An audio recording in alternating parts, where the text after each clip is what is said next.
We have a great podcast for you today, but we want to give you a heads up that this episode does include some mature themes and language.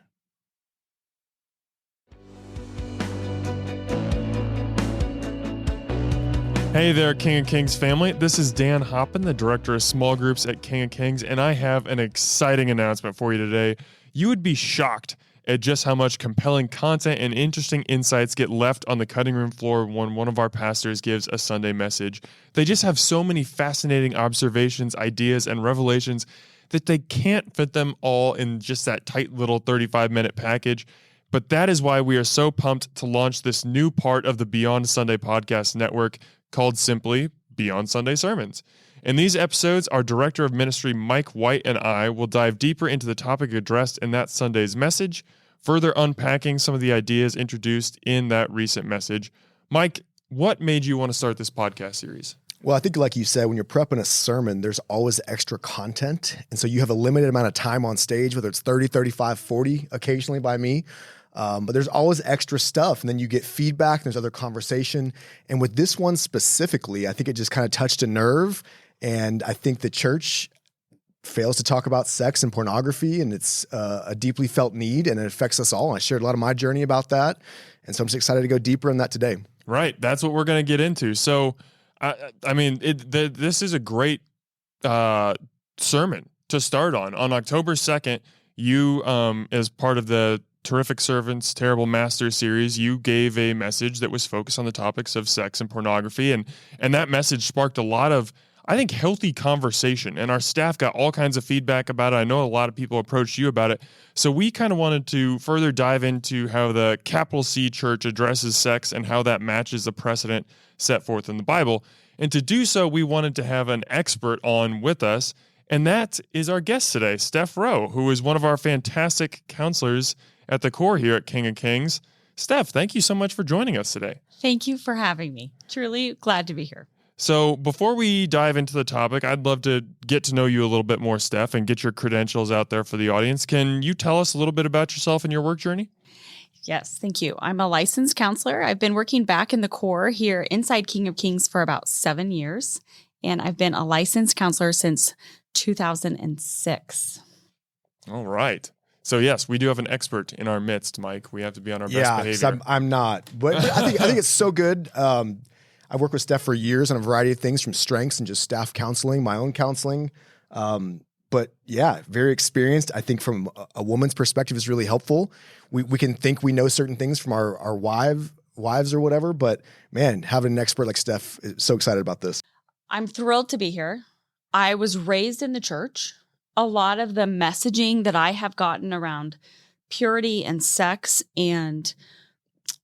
culture has come from church teachings. And I think over the last year, and even more specifically over the last 6 months, I have really started to challenge a lot of the teachings or a lot of the assumptions that have been made. So while I've been in counseling for a long time, I'm still kind of on the learning end of this part of the journey, which is an okay place to be.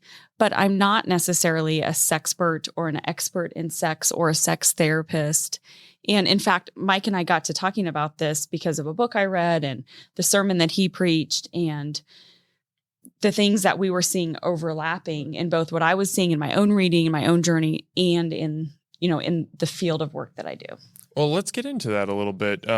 What was it in that last year that is really that made you want to take that journey and kind of start to challenge some of the things that you'd been taught and that you'd believed your entire life?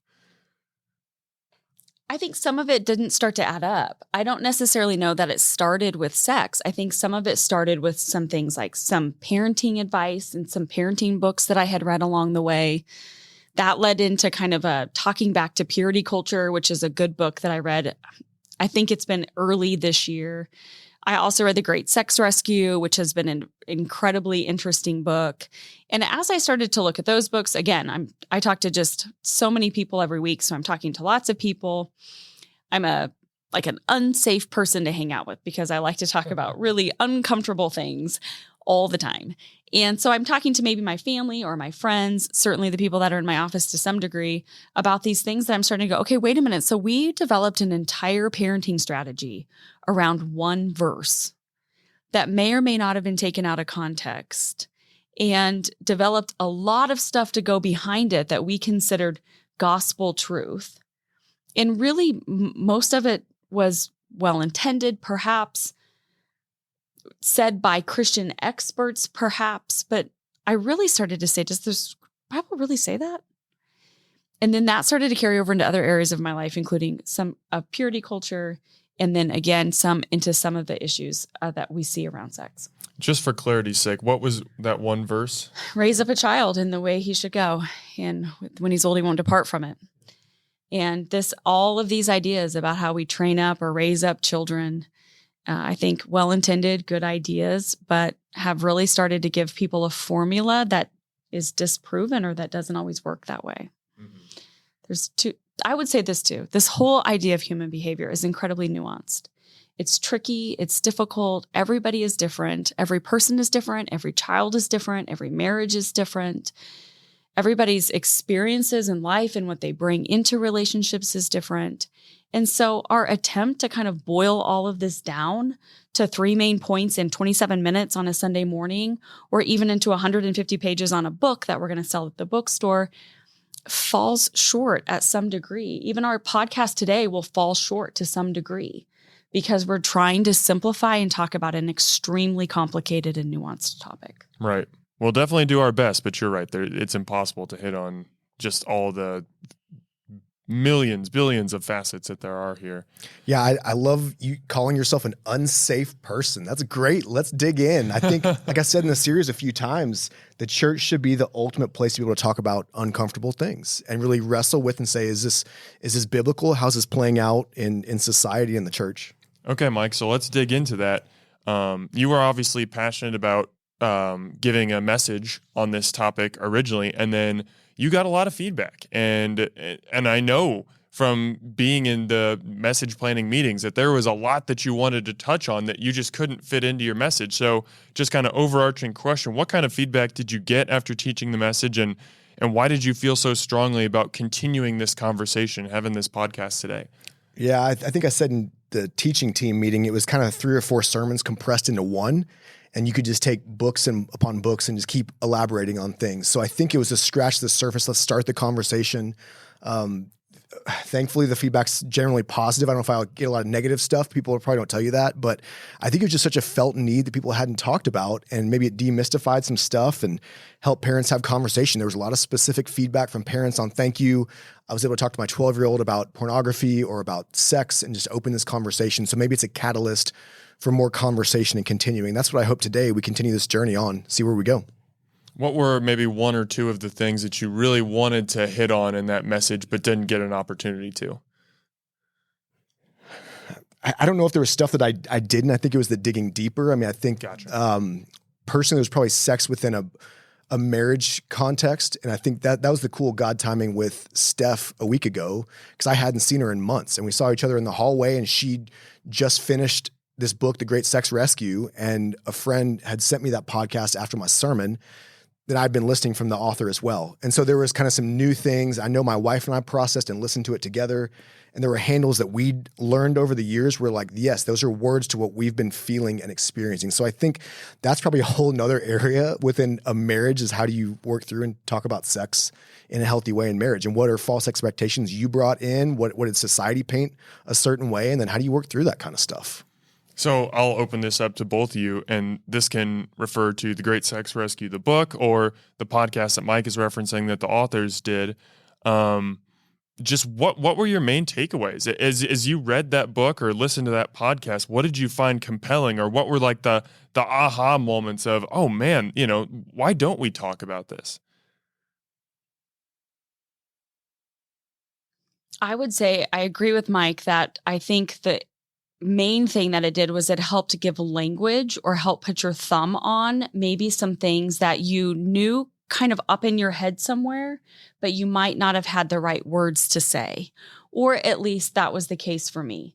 A lot of it was things that had not necessarily been taught to me A, B, C, but it was things that I had gathered, things that I had kind of caught over the years in the books that I had read, or in messages that I had heard, or in conversations with mentors or others who I looked up to as I was trying to find a frame of reference for sex and purity within the Christian church or within the culture.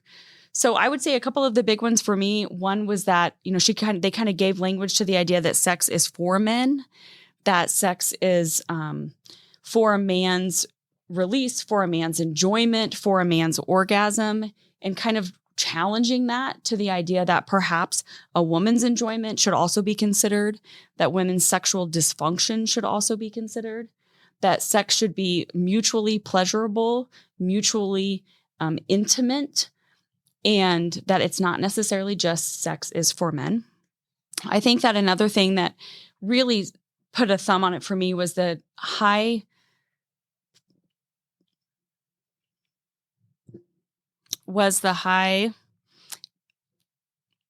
discussion about frequency of sex and not much discussion over quality of sex.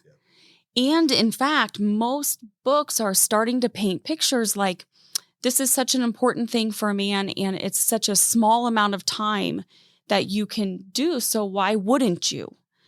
Well, we know that the average sex act takes less time than it does for the average woman to orgasm. And so again, we're prioritizing sex as an act for the man. And so I think some of those things and being able to put a finger on those things were probably the things that stuck out to me the most. Mm-hmm. That sex is the way to keep your husband from having a porn addiction. Certainly something I think we need to talk about. And obligatory sex, that sex is a woman's obligation to her husband in a way to keep him pure, is another thing we need to talk about. Yeah, I think in my message, I tried to step back and say, what's God's design for sex? And I think some of these books, and we'll get to a few possibly, there's a dichotomy and it's men enjoy it, women don't.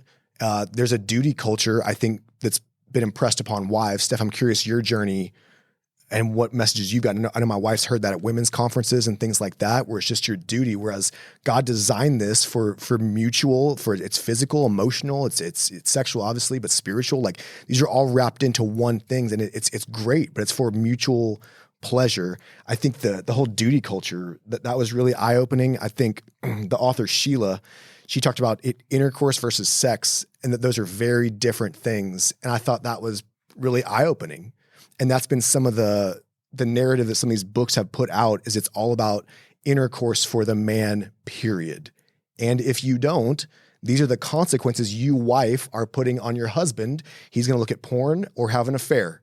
Not excusing those, but hey, you do your duty, end of story. And there were multiple resources we looked at. Some are nationally used. Love and Respect was one that she referenced, where that's the most used curriculum. I've read that chapter over the weekend, and it was all there. And other books we pulled out kind of from that same era, it's just similar messaging and how it's been really damaging and detrimental to women.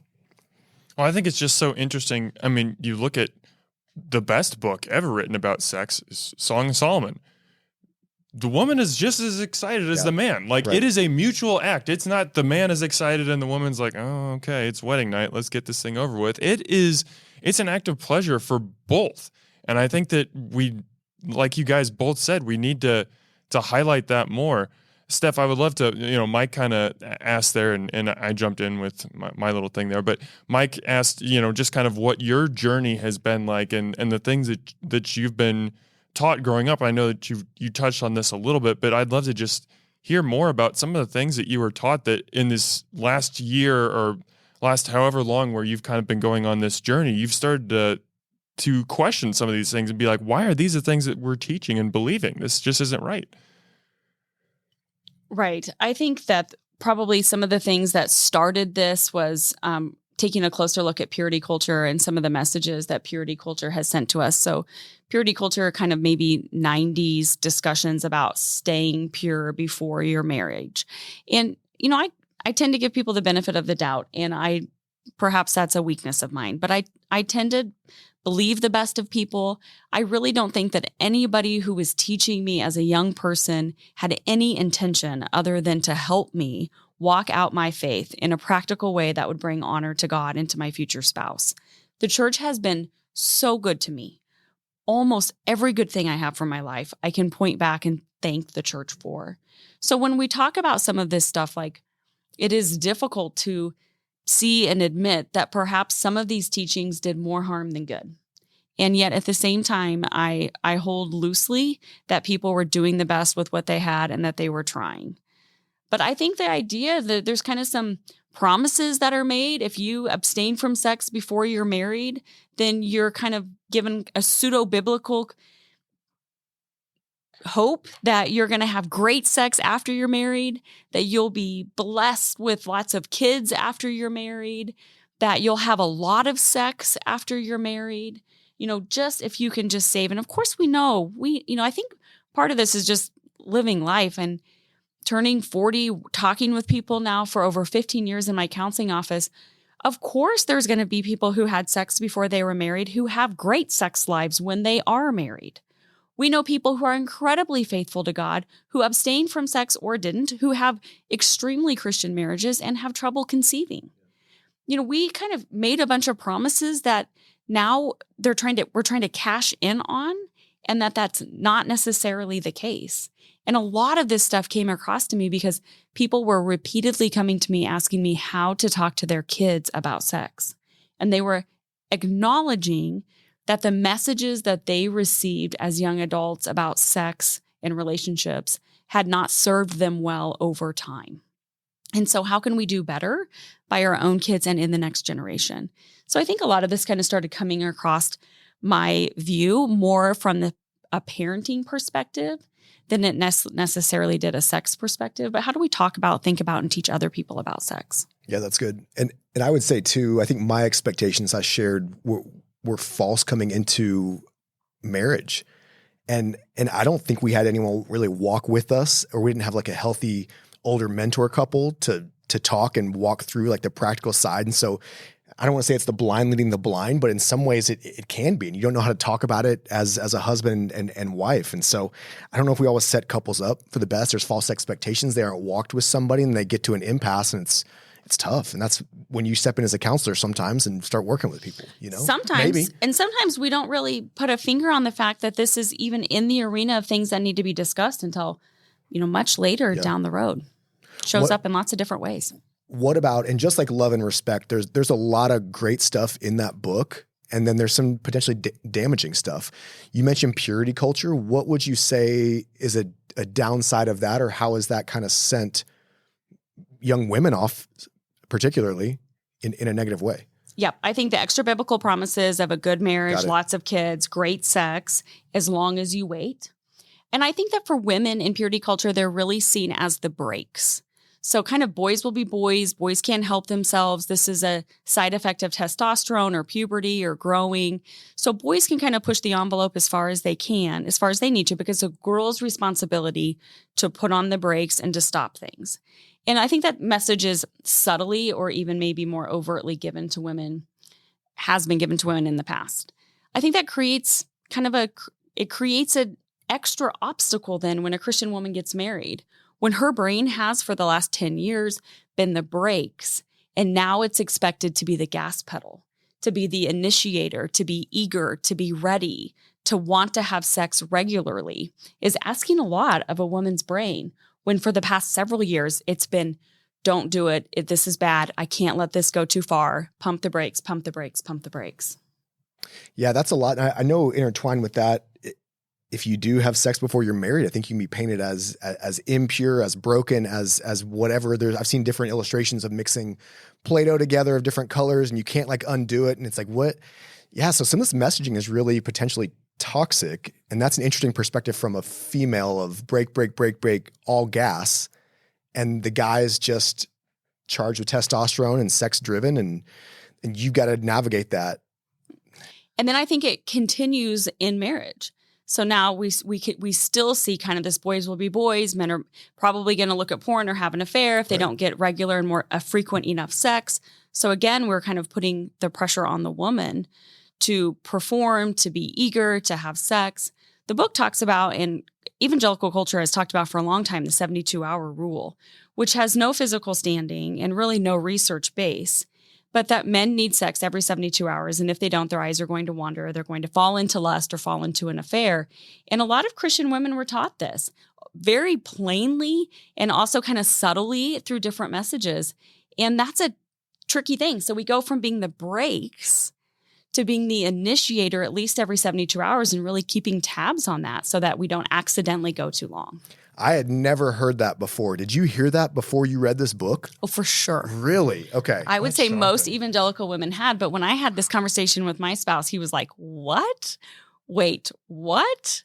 And I do think there's a piece of this that there's really good, solid Christian men who have no idea the things that have been taught at women's retreats and when they separate the men and the women at youth group or at even the early marriage retreat or whatever it is, that really had no idea the messages that were being fed to their wives and maybe some of the why behind what was going on. Yeah, it sounded like they traced that loosely back to James Dobson or something, and then other books started referencing that, and then it just kind of was pervasive in Christian marriage literature, but that can be really damaging for women moving forward. Particularly with no research evidence. Right. Not scientific, yeah. Well, Steph, you brought up a really interesting point that so many Christian men just have no idea of the things that women are being taught, the women are being told. I'd never heard of the 72-hour rule. And when I saw that for the first time, I was just like, what? What is this? Well, my first thought was, am I weird? Like, is there something wrong with me? But no, that's just a number that somebody plucked out of the air. And as I listened to some podcasts and read some books and even just parts of books, some of the stuff that's in there is just appalling. Like, it seems impossible on the face that someone could believe that, much less write it and sell it to people. But these are like best-selling books. It blew my mind. Blows my mind too. I think a lot of these books had just enough truth, just enough scripture, and that they were written by people who we saw as experts, that the poison was a little bit hidden, or that we kind of glassed over the poison. The poison itself was not just one book. It was the accumulation of an entire body of non-researched self-help Christian marriage and dating books for over a decade that just subtly, little by little, continued to encourage the same, I would say, damaging theories over and over and over and over again. Is there I'm speculating why did these things come about? Is it, I mean, my thought is that men wrote these books and men like sex and they want their wives to, give them, I don't know. It's pure speculation. That's what I wondered. I was reading some of these things and listening. So what were some of the most, as you've kind of started to dive into this a little bit more, Mike, what are some of the most shocking things, or maybe shocking, it could be shocking, surprising, anything that stood out to you where it was just like, wow, I had no idea that was, just a part of what was taught. Yeah, I mean, the 72-hour rule is definitely eye-opening. I'd heard the duty culture before, the purity culture stuff. I think just the extremes that they take some of these general truths, like men generally have a higher libido than women, and they make it like this ultimate thing that all men and all women are miles apart. And so they take these small truths. Men are more visual. That's probably true than women, but then it's just these extreme things, and all men and all women, and then it just plays out this narrative that's really dangerous. Well, I think part of what makes it dangerous is we don't have a whole lot of messages in church like the one that you gave, Mike. I think there's a lot of incorrect messaging that's coming out, like you said, Steph, that's being taught at conferences, it's being written in books, maybe even now talked about on podcasts, given in seminars, whatever it might be. And in church, we're just silent on it. We don't say anything about it. We don't talk about pornography. We don't talk about sex. We don't talk about expectations for sex and marriage. And I think that's kind of dangerous. And that's why I think it's so important that you gave a voice to it, Mike. But again, like you said, Steph, that's just a tiny piece of the conversation and there's so much more that needs to be had. I think a lot of it too is kind of an overcorrection. It's overdone. So we understand that there are reasons why we would say monogamy, commitments, no sex is best in a committed monogamous marriage. For example, We talk about making sex a priority in marriage and the value and the purpose of that. But then these things just got really overcorrected into a really kind of polarizing, excessive, or extreme message. And I think some of that was for simplicity. It's a lot simpler to talk about things in a formula-based kind of do this, do it every 72 hours, or don't go longer than this many days, or whatever kind of the rule is, because we're still trying to simplify a really tricky, nuanced, difficult message. But the other thing that got lost in that was sex ed, kind of the basics of sexual education, the basics of orgasm, the basics of arousal, the basics of sexual dysfunction and sexual pain, particularly for women. It is different. And for people who are raised in the church, from where are they getting this information? They're not getting it probably in youth group. They're not getting it from the sermon on Sunday. And I'm not actually saying those are the best places for it. But then they're also not getting it in any of the literature that they're buying in preparation for their marriage or as they're early married. And so some of these patterns can persistently go on over years. I think one that we see persistently go on over years is women who continue to have sex, although they're having sexual pain. And we know that female sexual dysfunction and female sexual pain is extremely difficult in a marriage. But if a woman feels obligated to continue having sex, then they're probably not going to address that pain or prioritize it. I don't know. That starts to get really tricky. We have women that continue to have sex, although they're having sexual pain. What do you think that does to their brain? What is the association now between sex and pain? It's there. It's together. So perhaps sex now doesn't really sound like that much fun. It sounds like a lot of pain. But I feel obligated to do it. It's a duty culture. I have to do this. My husband needs it. And if I don't, there are some serious consequences, not just to me, but to him and our family. And then we act shocked that women's libido is low. I thought the author, they did a survey of over 20,000, I think it was Christian women, and basically their sexual satisfaction, and it was significantly lower than the general population. And their conclusion was this mixed messaging has created this. And so no longer is it mutual and pleasurable and right, that kind of stuff. It's a duty you must, or your husband will act out in a certain way. It's dangerous. Yeah, really dangerous. I think that was maybe the most heartbreaking part of the research that I've done, is really that in this particular area, in this generation, in regards to these books, so I'm saying this is a small circle of influence, that people who were raised outside of the church were better off in this world of sexual pleasure and sexual pain. And that's heartbreaking to me. I want the church to lead the way in health and restoration and sex. And we've missed the mark. And I think it's crazy. I think Satan's twisted this good gift that God's given to us. And now it's this huge source of pain and frustration and divorce and whatever else. So if you were to change the way the church approached this, in student ministry, I spent a couple of decades working with students, and I try to think back to how I taught about this. And I don't think it was super far from my last message, but what are some best practices you could say for the church in teaching this or providing safe space?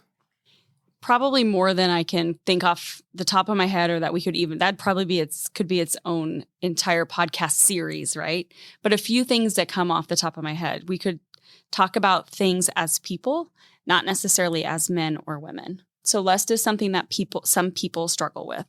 That libido, for example, sometimes one person in the marriage has a higher libido than the other. Not necessarily going into these men and women extremes, because again, it's too nuanced and it's too tricky. I think that we could do a better job of separating intimacy and sex. How do we help develop an appetite for intimacy, to know someone and to be known, not necessarily just sex or penis and vagina sex to ejaculation, right? That is not the whole story. There's way more that is intended to be encompassed in a sexual act. And so helping understand the difference between intimacy and sex. I think at some level, we can do some basic sex education. I don't know when or where or how that is or what's appropriate, but I think that we could do a better job of that later on down the road. I think we can kind of cool some of the messaging that we're putting out in purity culture. Just save yourself for marriage and then it'll be awesome and you won't have any pain and you're going to have tons of sex and lots of kids. I think we're writing checks we can't cash, and that we should be a little bit more realistic about the multifaceted nature of sex after marriage. I think that we can have realistic expectations of our partners. I think that we can lead conversations about things like, what do we do about sex when a woman's on her period? What do we do about sex in a postpartum period? Are there times where we mutually agree that we're not going to have sex for a time? What do we do about sexual assault? What do we do about people who have a difficult history with sex? And how can we support, encourage, and serve a population of people better? That this is a difficult topic to begin with. And I think sometimes you mentioned the sexual assault, and it's this focus is still on the wrong thing. It's, well, how do we get to having sex? It's like, no, let's get to healing this person and health and well-being and mutual. And I support you and I surrender and I'm there for you. Like, that's a big thing. I think too, Dan, one reason, and hopefully whenever I have the privilege of speaking, it's with authenticity and humility. And I think there's a facade around this issue that we can't talk about it. So now that it's open, but the church should be the safe place to talk about it. So I think authenticity and vulnerability, and we're in a time of struggling through this or whatever. How do you, and having community around you to actually wrestle with this in a healthy way and not just pretend like everything's okay and we don't talk about this one issue. Yeah, I totally agree with that. I mean, I had multiple people the week following your message come up to me who was completely unrelated to the message. And, we were just talking in the hallways at church or whatever.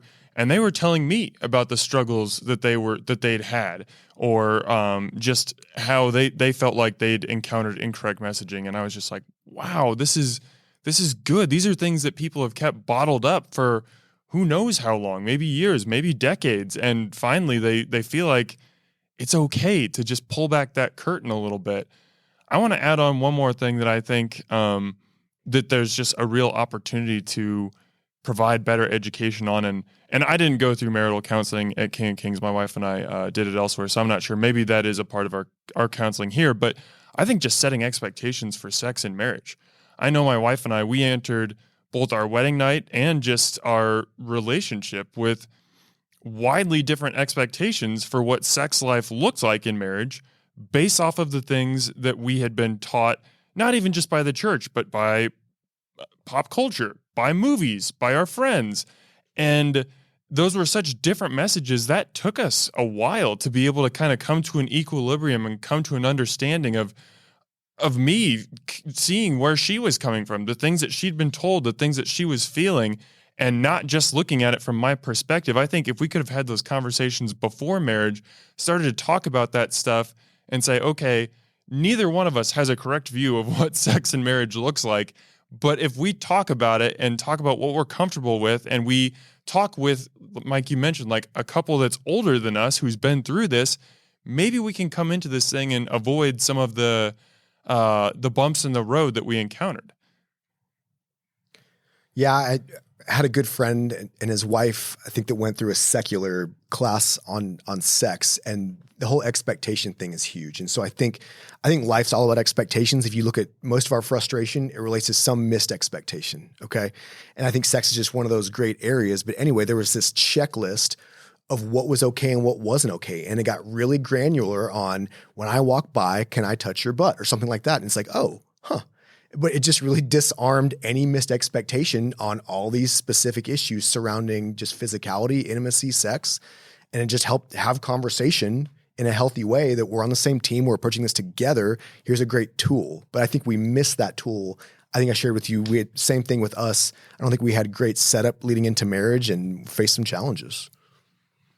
Steph, what are your thoughts on that? What have you seen kind of as you've helped couples, kind of encounter this and deal with these misaligned expectations? What are some of the things that you've seen, and what are some ways that you think maybe we can correct this moving forward or help moving forward? Well, I think it doesn't matter. I don't think it matters in what area that we're talking about, but talking about things early and often is a big help. And one of the areas that I think we've done way better in is money, right? So you think about pre-marriage education, that we talk about money, we set a budget. How much do you make? How much do you make? We're going to share our credit reports. We're going to talk about our future budget. What are our bills? we're going to get really into the nitty gritty. How much money do you spend on coffee a week? And how much money do you spend on your hobbies a month? And how are we going to figure all this out? We get way into that. And because we know that it's going to help, talking about it early and often is going to help later. And almost all of these other areas could use the same passion. One would be sex. What are our expectations for sex? What are our expectations for frequency of sex? What are our expectations for what time of the day that we have sex? What are our expectations for arousal, for the orgasm gap, for all of it? How are we also going to talk about that? Also things like household duties, parenting, who's going to do what when it comes to keeping the house running smoothly? Who's going to do what when it comes to helping parenting? We know that a lot of women struggle with sex because they simply have less energy at the end of the day because they don't feel like they're in an equal partnership in other areas of the house. Could we talk about some of that stuff too? I think we could do better in all of those areas, including sex. I thought mental load was an interesting topic from that podcast and book, and just saying how women generally bear the lion's share of mental load. And so maybe also how women's minds can be wired a little bit, so it can just wear you out during the day and you have to plan the next day for all these activities and lunch and whatnot. And the husband doesn't always have that. And that can affect libido as well. That was pretty eye-opening for me too. It was really interesting. I listened to that podcast and I kind of like in my mind, I pushed back against that a little bit. I was like, I think my wife and I handle that, pretty evenly. And then I went home and brought that up to Sarah and she was not abrasive in any way, but she was just like, which one of us keeps the calendar? Who's the one who's making sure we're at everything? And as I sat there, I was like, yeah, okay, so fair enough. So then multiply that, you throw a couple kids and a dog in the mix and whatever else, and usually that's on the wife's plate. And then you wonder why. And I also think the way God wired us, I think men can more compartmentalize. I know I'm being very general right now, but can compartmentalize. And so then sex isn't an issue, no matter if I had a bad day or bad meetings or whatever. But I think something that can still be going on in a woman's mind at night with the kids and the frustration and the family drama and whatever else. And it can affect that. So mental load, and then what are tools to talk around that? And Steph, like you said, I loved it, getting very practical on time of the day and how do we approach this and what's lead up and how frequency. And I think some of that goes back to, Dan, what you said about culture, friends, movies, TV shows. I think that if that is kind of our reference that we're using, then it's a little bit disappointing when perhaps, somebody's breath smells in the morning, or somebody has to hurry up and get to work, or is really tired at the end of the day. That too sets up really unrealistic expectations. And without somebody who's helping somebody walk through that, ask those questions and think about that, it's tempting to think that we're doing something wrong or that something's not quite measuring up if it doesn't look in our house like it looks in the movies. Yeah, so play that out. I mean, how often do you see a movie or TV show where there's a sexual scene and it's awkward or negative or doesn't go exactly perfect? It's rare. I feel like it is always just this easy, no problem, high passion, and it's just great. It's just, I don't think it's always true. Or it's two characters go into a closet at work and come out 2 minutes later and their hair is disheveled and they're like, oh, this was perfect. Yeah, we had a great time. And it's just, it sounds insane now, but I remember watching that in high school. I was just like, oh, wow. Sex is fun and exciting and fast. And yes, it can be sometimes, but not like that necessarily. Right. When you add to that the average woman needs 22 minutes to orgasm. So if we're going to have something that's mutually satisfying and mutually pleasurable, an average woman needs 22 minutes to orgasm. How many TV scenes and movie scenes do we see women need 22 minutes to orgasm? And how many women then think there must be something wrong with me? I'm broken. Something's not right here. I guess it's just not meant to be for me. And they kind of carry on with orgasm, less sex. Are stats for men about the same, 22 minutes? Not quite. Not quite. Okay.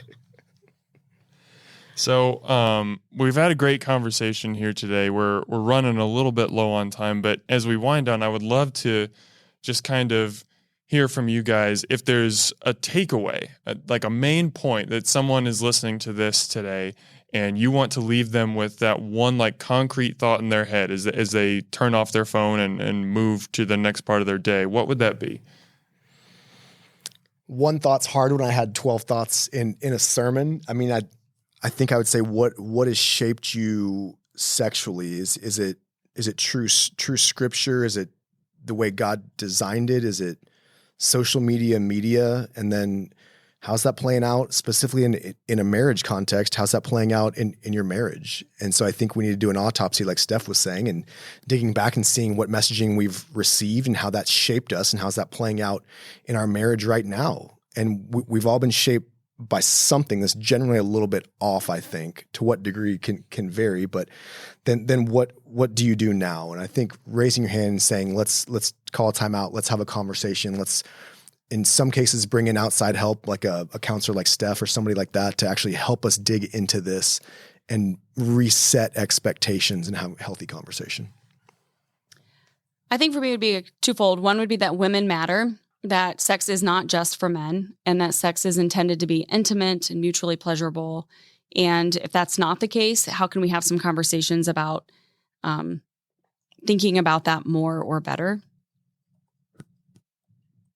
I think something else too, and it just sparked in my head, Mike, from something that you said, is just maybe challenging some of the things that you've heard about sex from the Bible. There's nothing in the Bible that says sex is, bad, or like the one that comes to mind first is the wives submit to your husbands verse. And that verse is taken out of context so often. And I think the messaging is warped. If you actually read the context around that verse and maybe, look into some sermons or some messages that have been taught on it, you realize that there's a whole new context behind it. That is not speaking like sexually, that women need to, adhere to the 72-hour rule or anything along those lines. Not at all. Do you have anything to say on that, Mike? Well, I was going to say, I think that verse gets picked out and probably abused. And look at the verse right after it where it says, husbands, love your wives as Christ loved the church. Yep. So how would you approach sexuality in like a humble, mutual, sacrificial, surrender way? It's not a selfish way. And I think that's just woven its way into sex as just a selfish, me first kind of attitude. And it's really, really dangerous. And I think one more, two more thoughts. I can keep going forever on this, I think. But, there was a quote in the message that I took from someone else that talked about, I forget the exact wording, but either a few of us are sexually broken or all of us are sexually broken, basically. So it's like acknowledging and be honest with our sexual brokenness. And then the Christian sexual ethic was crazy radical.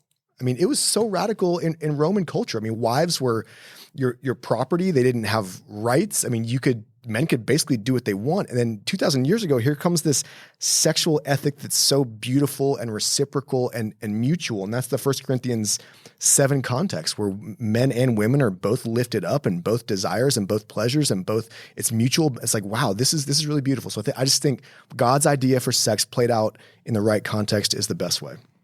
I don't know if there's a better way to sum it up than that. This has been just, I think, a really great conversation. I've really enjoyed it. I think it's been really helpful. And I hope that it just keeps the conversation going, that it become like sex doesn't have to be a taboo thing at church. It can be something that we talk about, and, maybe it's not something that gets preached every weekend, but it's something that can just be, it doesn't have to hide, and it can be something that can be discussed. Steph, thank you so much for joining us today. It was a pleasure to have just your personality and your knowledge along with us. Thanks for having me. All right. Thank you for listening, King of Kings family, and let's keep moving our faith lives forward beyond Sunday.